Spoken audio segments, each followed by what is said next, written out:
Hello everyone, this is Ryan Bernard, Game Director on Tom Clancy's The Division. And today we're very excited to give you this exclusive walkthrough where we're going to follow a team of 3 players as they move through the Dark Zone. So here we have our group of 3 agents, Ryan, Megan, and Bronson, and we're going to be following them as they enter this very dangerous area in search of some awesome loot. Ryan is set up as the healer for the group, so he's got support skills loaded with Pulse and Healing Grenade. Megan is DPS, so she's got the Seeker Mine and Sticky Bomb loaded up. And Bronson's going to be taking the brunt of the punishment, so he's got Pulse as well and the turret, so he can keep the attention of the enemies during firefights. After the virus broke out, the Dark Zone was originally set up as a quarantine zone in the middle of Manhattan to contain the sick. But things rapidly went out of control, and there was a massive blackout and the military had to evacuate. They had to leave their most powerful gear and weapons inside the Dark Zone. So this loot is extremely valuable to you as a player. But this also means that it's the most dangerous place in the game.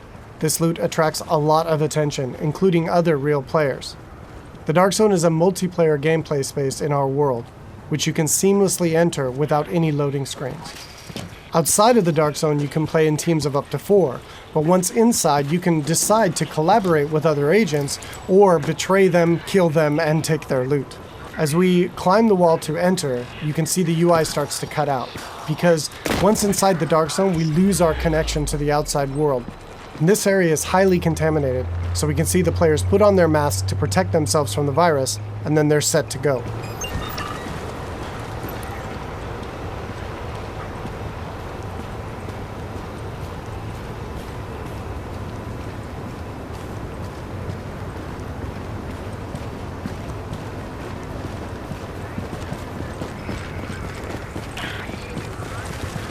Okay, now we see our group is coming up on some enemies up ahead.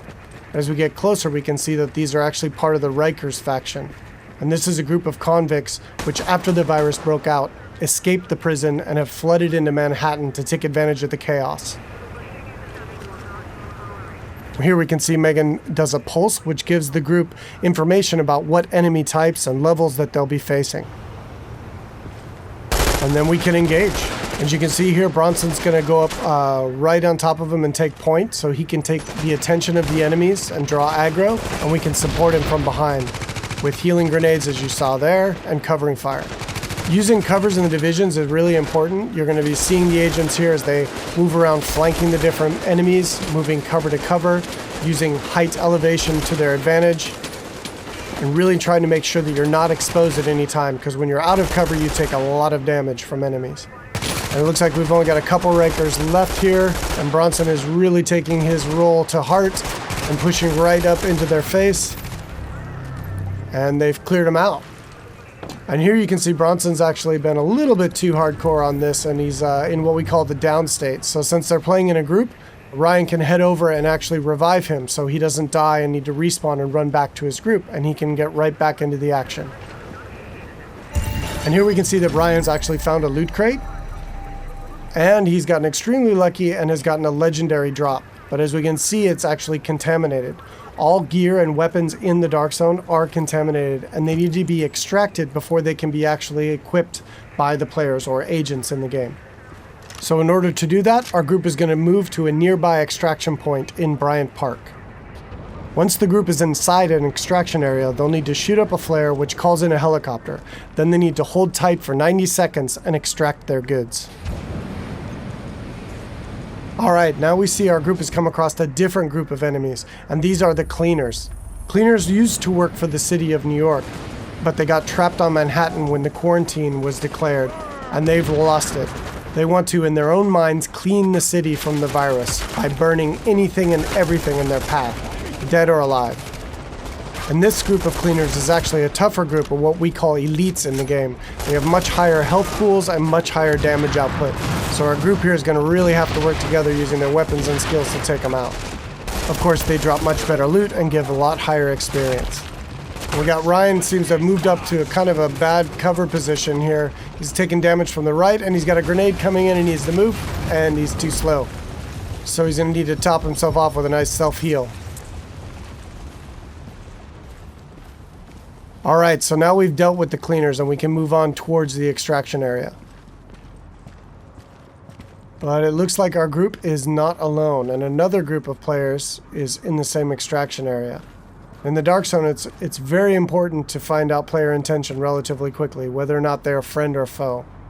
But it looks like these two are not interested in engaging, so our group's going to continue on and try to get that legendary weapon out. Extraction detected. Proceed with caution. Another team of agents has actually started an extraction, and our group is going to move to investigate.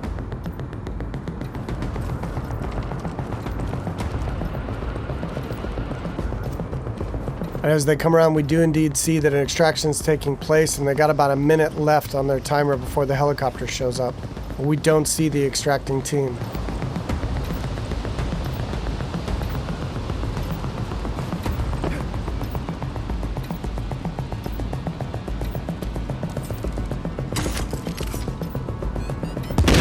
Oh, here we see that the extracting team actually got the jump on our group, and Bronson's been quickly down.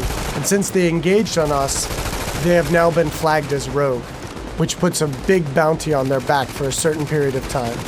Luckily, Bronson was able to make it back to our group, and we were able to quickly revive him and get him back up into the fight. And now we've got some PvP chaos happening. And here we see Ryan throws out another healing grenade to heal up both of his teammates as they're flanking around to the left to try to get better position on these rogue agents.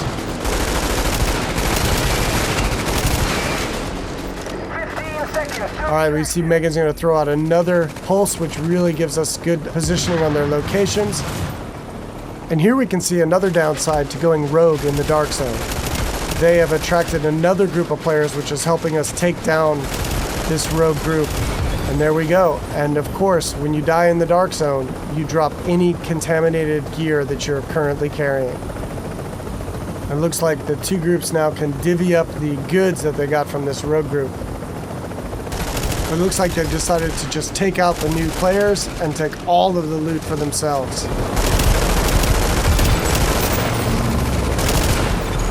You're attacking friendly forces. Rogue protocol initiated.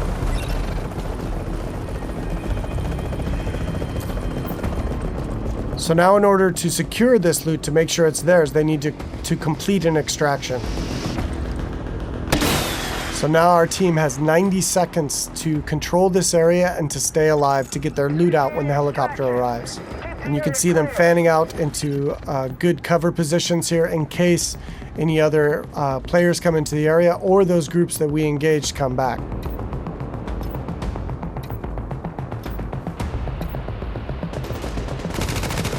It looks like indeed they do. But now we're set up in really good positions here to be able to take them out. Bronson and Megan are laying down damage from the front line, and Ryan is supporting from behind. And again, it's really important in the game to make sure that you're always in cover whenever possible, and that you're not being flanked by any enemies. Here we see Ryan tossing a healing grenade as he runs past Bronson there. And they're going to focus on these two players here. 30 seconds to extraction. Straight in front of them. Now they got 30 seconds left to stay alive and control the area.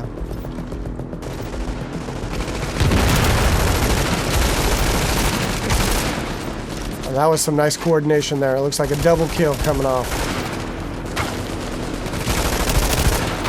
All right, and they dealt with the other group yet again, and now the helicopters arrived, so they were able to survive and be able to get their loot out, and they'll head back to their base of operations.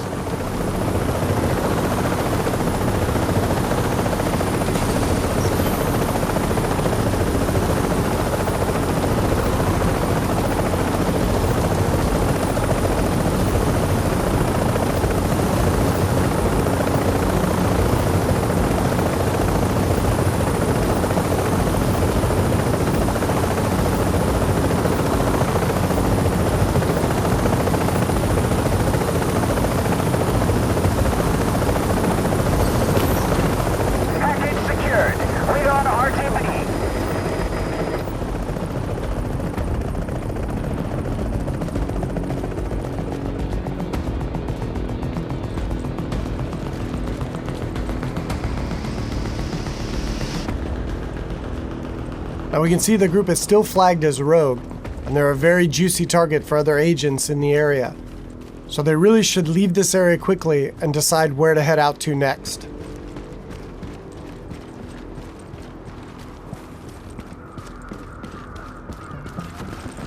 Alright, so that's it for today. I hope you enjoyed a little glimpse into the gameplay inside the dark zone of Tom Clancy's The Division.